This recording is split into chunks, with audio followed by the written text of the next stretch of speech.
New developments in the high-profile gold smuggling case involving actress Ranya Rao has come to light. Investigators have uncovered the smuggled gold was transported in a government vehicle, completely bypassing security checks.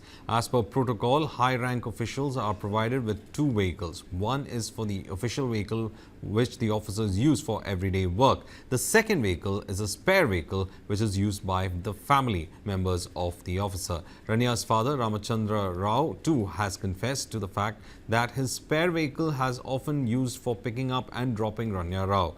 Investigators have now discovered that the actress Ranya Rao frequently used the same vehicle to travel to the airport, raising suspicions that she may have smuggled gold multiple times without detection. I'm joined in by my colleague Vajiola. Vajiola, this particular revelation about the spare vehicle being used is interesting because this also speaks about how, in certain ways, the protocol was in fact violated.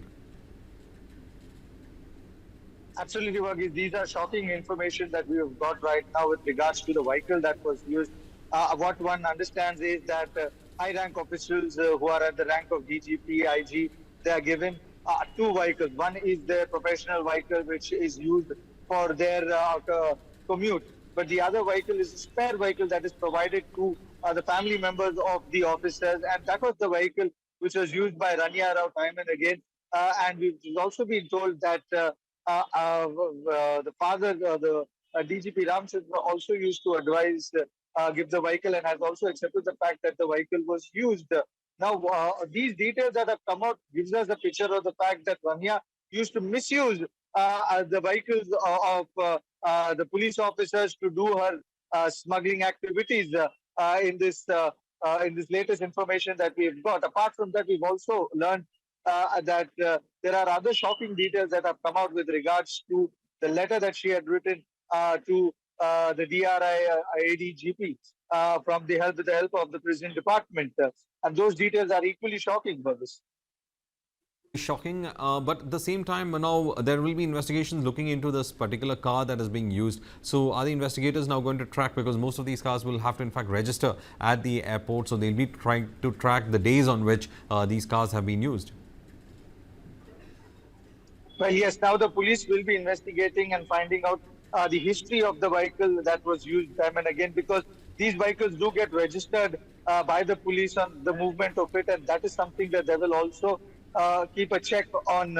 And it is only in the investigation that we'll get to know how many times did she use this vehicle. From what we know so far is that close to 27 times she's traveled in the last 1 year, and in the last 15 days, 4 times she's traveled to Dubai. Was this vehicle used at that point of time? Was it not? We have got other details also where we've been told that she used to drop it inside an auto and the auto driver used to take it forward. That auto that was she using this vehicle to meet the auto driver. All these details are something that we will get to know in the coming days. And these details are cropping in one by one as in and the information is coming. We are giving it out to our viewers with regards to Ranya Rao's case. And this is one of the most shocking details that we saw, that a police vehicle was used time and again for commuting for Ranya Rao, whether it was used for smuggling activities, was it always used for smuggling activities? These are a few details we are awaiting. Also, stay with us, Vajiola. Let's in fact get you more details. Meanwhile, Rania has in fact alleged custodial torture in a petition submitted to the prison authorities. She claims she was physically assaulted by police officers while in custody and was denied basic necessities including food and sleep during her time in custody. Investigators are now scrutinizing the letter that has in fact been given as well. This is the letter that she has claimed. She has in fact said that she was in fact slapped for about 10 to 15 times. Vajula, one big question that was in fact raised was whether she was slapped, and then in the letter she says that she was coerced into signing 60 to 70 pages of documents. She initially refused and there was threat being given that her father's name would be exposed. This particular letter in fact showcases the other side of the story where Rania says that she was in fact subjected to some kind of torture. Well, as during the court hearing, Rania had expressed this to the judge, saying that yes, there were verbal abuses that were hurled against her. She was forced to sign various documents which she was not ready to sign. And she had also complained about this to the DRI officials, and they had not paid any heed to it. And that's why, in front of the court, she had expressed this. And this letter that we are showing to our viewers is of 6th of March. So we have to understand that she was arrested on the 3rd. The 4th, she was placed before the court. And after that, she was given a custody. And on the 6th, she's written the letter where she was again taken to the court the next day for further extension of the custody of the DRI custody. At that time, she had expressed the information which had we had timely given to our viewers. But this letter is one of those exceptional documents that we've got in our hand, which indicates that what we had broken that day of torture that Ranya Rao had expressed to the judge was something that she had already written to the ADG at that point of time with the help of the prison department. And this letter clearly incriminates the fact that what she has written, that she was physically abused, she was slapped so many times, she was asked to sign various documents which she resisted, and then eventually she was forced to sign close to 10 to 50 documents, and she was time and again blackmailed with the fact that if she does not sign these documents, her father would also be implicated. They would drag his name. So all these blackmail activities, which was used allegedly by the DRI, is what she had expressed in this particular letter, which we have our access sample.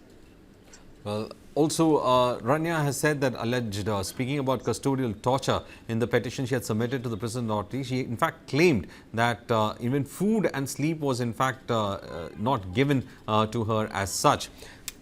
Meanwhile, investigators are now scrutinizing airport protocol staff and past security lapses that may have facilitated the crime. A probe team led by IAS officer Gaurav Gupta has in fact issued notices to multiple airport protocol staff members as well. Reports reveal that Ranya Rao travelled abroad more than 25 times in a single year, raising serious concerns over whether security checks were bypassed. Investigators are also probing whether any officials were instructed not to inspect her baggage. However, security officials have clarified that no passenger, regardless of status, can leave the airport without undergoing immigration, customs and security checks. Meanwhile, Karnataka Home Minister G. Parmeshwara has weighed in on the case. He confirmed that a special committee has been formed to investigate the matter. Initially handled by the CID, the police which was in fact looking into it, the case was transferred to the DPIAR due to the involvement of the senior DGP. Now, the minister also dismissed BJP's allegations of political involvement, stating that the government will act based on the investigation report.